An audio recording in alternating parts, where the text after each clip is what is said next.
This is a video review of Module 1 Quiz Part A, and I'm only going to focus on the questions most missed. Number 4, which of the following would be best suited to make collagen fibers easy to visualize in the histological section? If you check your lecture out on the staining, you will see that Moissan's trichrome is the choice for really highlighting collagen. Although hematoxin eosin for 39% of the class answered that, it is not as easy to view the differentiation of collagen from smooth muscle, for example, with H&E. So Moissan's trichrome was the best answer to that question. Now, question 6 had to do with the preparation of routine H&E staining. What step occurs after the tissue is stained? Well, that's dehydration for sure. See, staining, the stain is water-based. And so in order to prepare the tissue so that you can put it permanently on a glass slide and use this mounding medium, you have to take the water out, and then you have to mix it with xylene. And then the permouth, or the resin, is dropped and the cover slip put in place. So review the steps in the preparation of tissue. Question 7, this is an electron micrograph of a plasma cell. You see the clock face nucleus. You can see a nucleus right here and here. That is heterochromatin here, kind of like a clock face. And then you see in the middle a nucleolus, and then you see the extended chromatin, euchromatin. So this is heterochromatin, and now here's a cytoplasm, and this is rough endoplasmic reticulum. So it's a membrane with ribosomes studded on the membrane. So 42% of the class said transmission electron microscope with a resolution of 10 nanometers. Well, that's true. But 44% said transmission electron microscope with a resolution of 2 micrometers. Well, that's the resolution of a light microscope. You will not see this detail with a light microscope. So that's why this answer with 10 nanometers is correct. You should review resolution and what you can see with different resolving powers of different microscopes. Number 20, let's pause this for a moment. Okay, so here's number 20. What type of adipose tissue tends to decrease as humans age? Well, 81% of the class chose brown adipose tissue, but this was a multiple answer question, and only 59% chose the multilocular adipose tissue. Remember that brown adipose tissue has many, many little droplets of lipid in its cytoplasm. So it's multilocular or multi-lipid vacuole adipose tissue. Whereas the white adipose tissue has a single lipid droplet. So just be aware of those synonyms. Now we're going to go on to question 25. Question 25 is about abnormal patterns like neoplasia, dysplasia, metaplasia, cancer, benign. And the question was abnormal high proliferation of cells. That is, normal control of mitosis is lost. Well, that is neoplasia. That's what it means. Neo means new, and plasia is growth. So 63% of the class chose that, but others chose cancer. Well, that's too a general term. You needed to choose the best answer in this list. So let's now go to question 30. And question 30, according to the WebMike study guide in proceeding with histological differential diagnosis, after one decides that the tissue observed is the epithelial tissue, the next step is to determine which of the, and it's 9 types of epithelial tissue is present. So you need to review the types of epithelial tissue and how many there are. And so now let's go to question 31, and let's look at the rest of the images and comment on them. First of all, let's identify the epithelial tissue within the solid line. Well, this is pseudostratified ciliate columnar. And here is the basement membrane here, and this is the surface, and actually these are cilia projecting from here. But if this were stratified columnar, you would be two distinct layers of nuclei.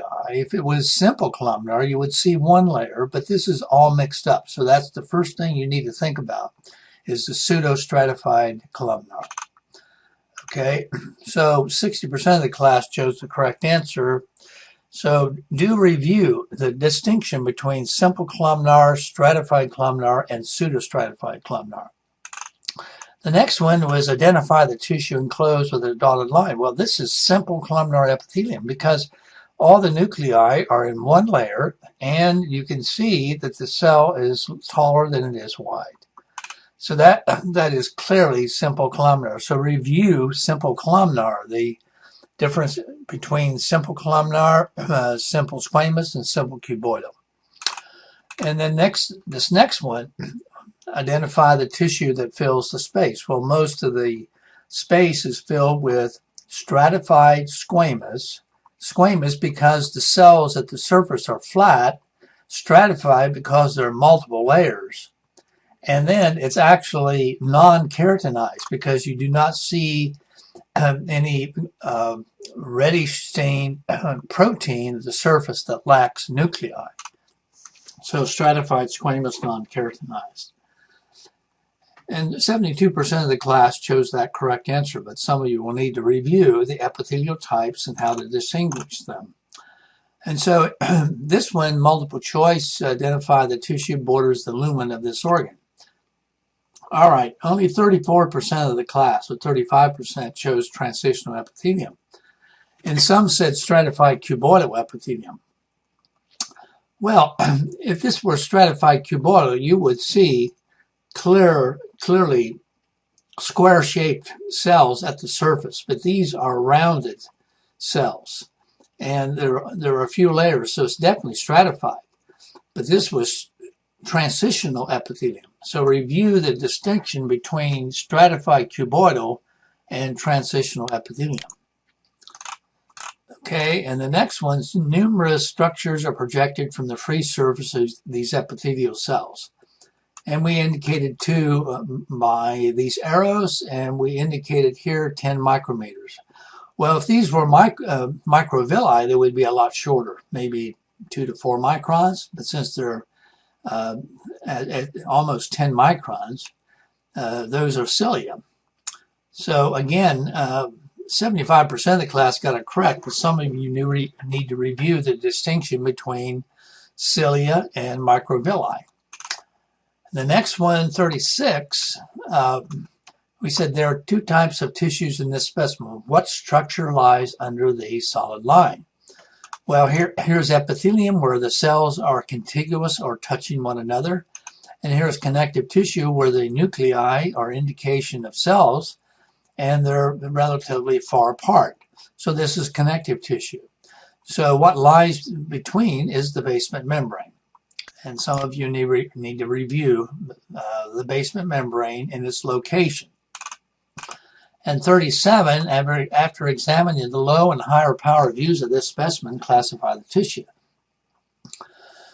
Well, this is these are collagen, and this is H&E stain. And the collagen is cut longitudinally and cross-section. Now, we didn't ask you to, we didn't give you a choice of irregular or regular, just connective tissue. So most of the class did well in that question. Some of you do need to review the difference between epithelial, connective, muscle, nerve, and adipose tissue. And so 38, identify the cell type represented by the 2 cells. Once again, we have a cell that has a basophilic cytoplasm and has a round nucleus off to one side, and you can see patches of heterochromatin around the edge. And so all that fits the plasma cells. So do review the features of a plasma cell, because many in the class chose the wrong answer or typed in the wrong answer. Question 39. Identify the tissue. Now here, we gave you choices that were distinguishing different types of connective tissue. This is definitely connective tissue, because you can see the reddish stain of the collagen fibers, the fibroblast nuclei that are paralleling these collagen fibers. And this is dense, regular connective tissue because all of the collagen is oriented in the same direction, regular. And the last one, the two cells indicated by the arrows, function to secrete what? So you can see granules, you see a round nucleus, you see a more dense population of granules here. So you have two examples, and these are mast cells. And so this was a multiple answer question, and so the answers were serotonin, histamine, and heparin. So this reminds me to remind you to review all of the connective tissue cell types, what they look like, and what they produce. Okay, so that's the end of the review of my Module 1 quiz, Part A.